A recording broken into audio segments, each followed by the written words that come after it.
السلام علیکم ورحمۃ اللہ وبرکاتہ۔ سورۃ الفجر کی آخری چند آیاتیں آپ حضرات کے سامنے رکھنے والا ہوں۔ قرآن کریم ایک رہنما کتاب ہے جو تمہیں ہدایت کے راستے میں گامزن کرتی ہے اور آخرت کی یاد دہانی کر کے قرآن کریم تمہیں نیکی کے راستے میں لانا چاہتا ہے۔ بسم اللہ الرحمن الرحیم۔ اللہ تبارک و تعالی نے ارشاد فرمایا وَتُحِبُّونَ الْمَالَ حُبًّا جَمًّا، مال کی محبت تمہارے دلوں میں گھر کر چکی ہے، تڑپتے ہوئے لوگوں کو دیکھتے ہو، بھوکے اور پیاسے لوگوں کو دیکھتے ہو، اپاہج لوگوں کو دیکھتے ہو، پھر بھی تمہیں رحم نہیں آتا، تمہاری تجوریوں کے منہ نہیں کھلتے ان کی مدد کی جائے۔ فرمایا وہ وقت یاد کرو، کلا اذا دکت الارض دکن دکا، جب زمین ٹکرا کے پاش پاش کر دی جائے گی۔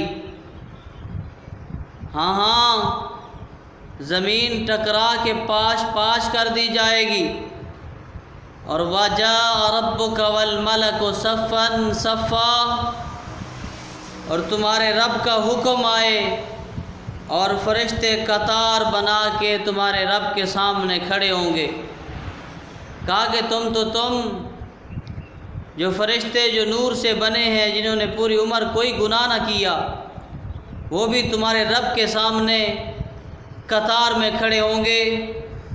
اور وَجِیءَ یَوْمَئِذٍ بِجَہَنَّمَ، جہنم کی 70,000 باغیں ہوں گی، جنہیں باغیں بھی کہا جاتا ہے، اور ہر باغ کے ساتھ 70,000 اس کے زنجیر ہوں گے۔ 70,000 زنجیروں کو ایک ایک زنجیر کو 70,000 فرشتہ کھینچے گا، اور آسمان کے بائیں طرف جہنم کو، دہکتی ہوئی جہنم کو کھڑا کر دیا جائے گا۔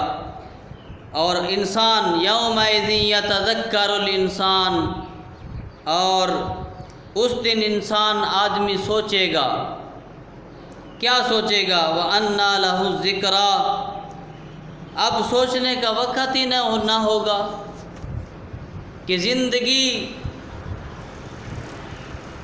اللہ تبارک و تعالی نے عطا کی، یہ سانسیں چل رہی ہیں، وقت ہے اللہ کو یاد کرنے کا، وقت ہے اللہ کو راضی کرنے کا، وقت بھی ہے نماز کا، وقت بھی ہے کچھ اللہ کی راہ میں خرچ کرنے کا، دولت بھی ہے، مگر سب کچھ ہونے کے باوجود وہ اپنے رب کو بھول گیا۔ پھر اللہ تبارک و تعالی نے فرمایا وہ دن بھی آئے گا جس دن اللہ تبارک و تعالی عدل و انصاف کا میزان ترازو لگے گا۔ خدا کی پولیس رشوت نہیں لیتی، یہاں توڑ موڑ کر کے، جھوٹ بول کے اور گناہوں کو، گواہوں کو لا کے، خرید کر گواہ لا کے اپنے آپ کی جان چھڑوا لیتے ہو۔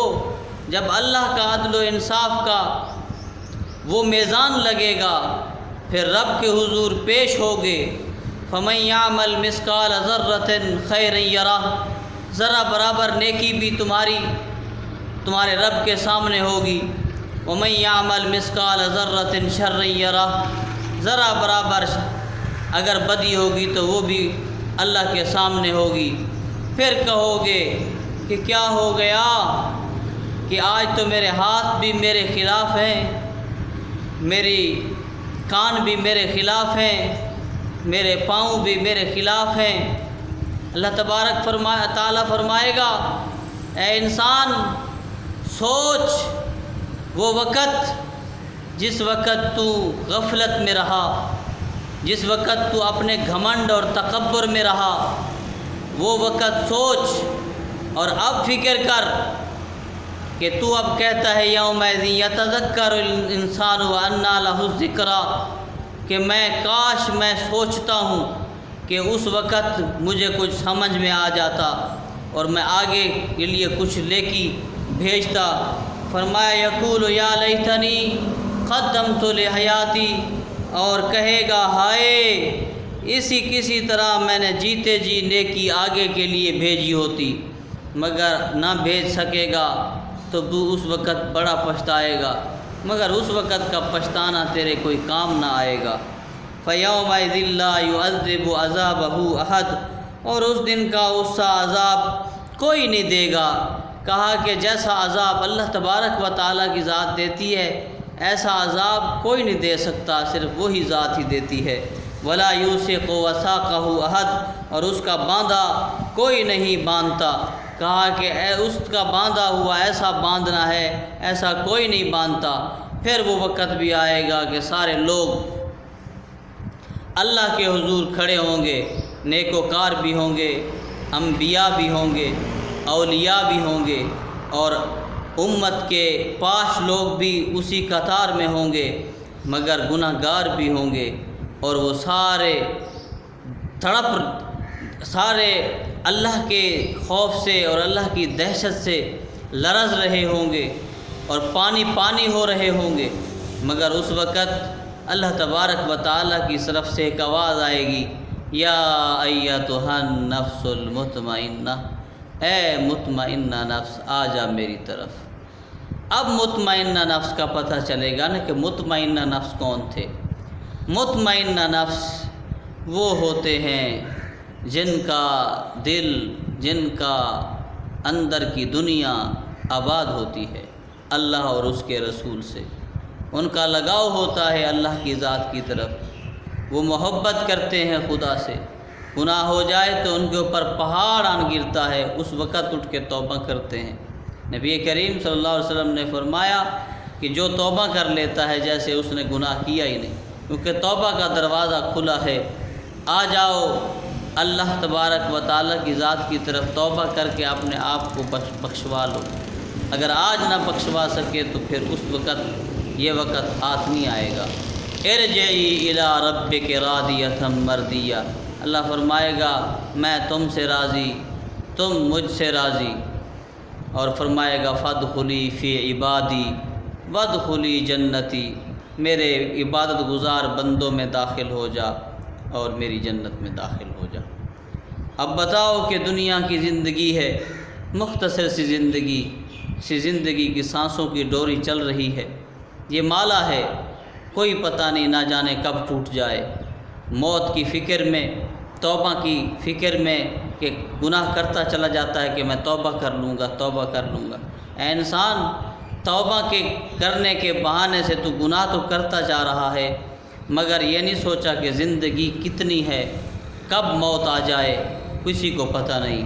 زندگی کی مالا ٹوٹ جائے، سانسوں کے ڈوری جو چل رہی ہے وہ ٹوٹ جائے تو زندگی ختم ہو جائے گی۔ جب زندگی ختم ہو جائے گی تو پھر توبہ تو نہ کر پایا تو تو پچھتائے گا۔ اپنی زندگی کے حالات بہتر بنا، اللہ تبارک و تعالیٰ کی ذات کی طرف متوجہ ہو۔ فرما کہ جو لوگ، نبی کریم صلی اللہ علیہ وسلم نے فرمایا الصلاۃ معراج المومنین، نماز مومنین کی معراج ہے، جب وہ نماز پڑھتے ہیں تو اللہ سے ملاقات کرتے ہیں۔ فرمایا الصلاۃ، نماز میری آنکھوں کی ٹھنڈک ہے، قرۃ عینی بک یا رسول اللہ۔ فرمایا کہ آپ میری آنکھوں کی، یا رسول اللہ آپ میری آنکھوں کی ٹھنڈک ہیں، اور حضور صلی اللہ علیہ وسلم فرمایا کہ نماز میری آنکھوں کی ٹھنڈک ہے۔ امتیو، اپنے نبی کی آنکھوں کو ٹھنڈک پہنچانے کا وقت ہے، خدا کو راضی کرنے کا وقت ہے، یہ وقت لوٹ کر نہیں آئے گا۔ زندگی اپنی سنوار لو، اپنی زندگی کے اندر نیکیاں کر لو، یہ نیکیاں آخرت میں کام آئے گی۔ اللہ کے حضور جب پیش ہوگے تو اللہ تبارک و تعالیٰ کی ذات جو ہے تم سے راضی ہو جائے تو اس سے اور بہت کون سی بڑی نعمت ہے۔ اور اپنی زندگی کے اندر فکر کرو اور خدا کو راضی کرنے کے کام شروع کر دو۔ زندگی ایک انمول تحفہ